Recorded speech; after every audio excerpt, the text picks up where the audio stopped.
بہت سارے ماں باپ بھی ایسے بدبخت ہیں، بہت سارے ماں باپ جو بچہ پیارا لگا اس کو زیادہ دے دیا،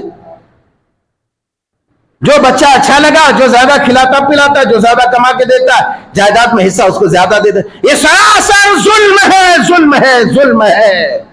لوگ کہتے ہیں مول صاحب وہ نافرمان ہے۔ ایک بات یاد رکھو، چلتے چلتے یہ بتا دیتا ہوں، ایک بات یاد رکھو، 5 بھائی ہیں، ایک آدمی کا 5 بیٹا ہے، 2 نافرمان عاصی ہے مگر مسلمان ہی ہے، کافر نہیں ہے، 3 یا 2 بچہ نافرمان ہے، باغی ہے، عاصی ہے، گھر میں نہیں رہتا، کما کے نہیں دیتا ہے، اور 2 یا 3 بچہ ہمارے ماں باپ کو گود ہی میں اٹھا کے ہمیشہ رکھتا ہے۔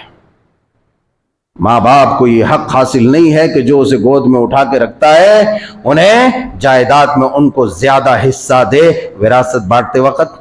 اور سوال یہ ہے کہ وراثت تو باپ کے مرنے کے بعد بڑھتی ہے، مگر ہمارے یہاں کیا ہے، باپ زندہ ہے اس بیچارے کو غریب لکیر کا فقیر بنا دیتا ہے اور سب لوٹ لاٹ کے اپنے رہتا ہے، باپ کو ایک چھوٹا سا کمرہ دے دیتا ہے، ماں باپ اسی میں گزارا کرتے ہیں کسی طرح۔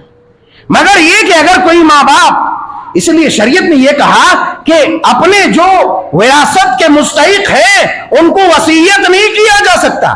اب 5 بھائی ہیں، 5 بھائی کو یہ نہیں کہ بھائی اتنا مال سب کو بانٹ دینا اور بڑے بیٹے اور منجھلے بیٹے دونوں کو اس میں سے اتنا اتنا دے دینا، یہ وصیت نہیں کر سکتا۔ اگر کرتا ہے تو یہ ظلم ہے، ظلم ہے، ظلم ہے۔ 7 زمینوں کا توق پہننے کے لیے ایسے ایسے مردود لوگ تیار ہو جائے، چاہے کوئی بھی رہے، کوئی بھی رہے۔ زمین کا معاملہ بڑا ہی سینسیٹیو، بڑا ہی حساس ہے، جس قدر گہرائی میں جا کر کے سوچو خدا کی قسم اتنا خطرناک حساس ہے، اتنا خطرناک حساس ہے۔ اس لیے اپنے آپ کو بچاؤ، چاہے پراپرٹی کے بانٹنے میں، جائیداد کے بانٹنے میں، زمین کے بانٹنے میں، کوشش کرو کہ 1 انچ تم کسی کا نہ دباؤ، 1 انچ نہ دباؤ۔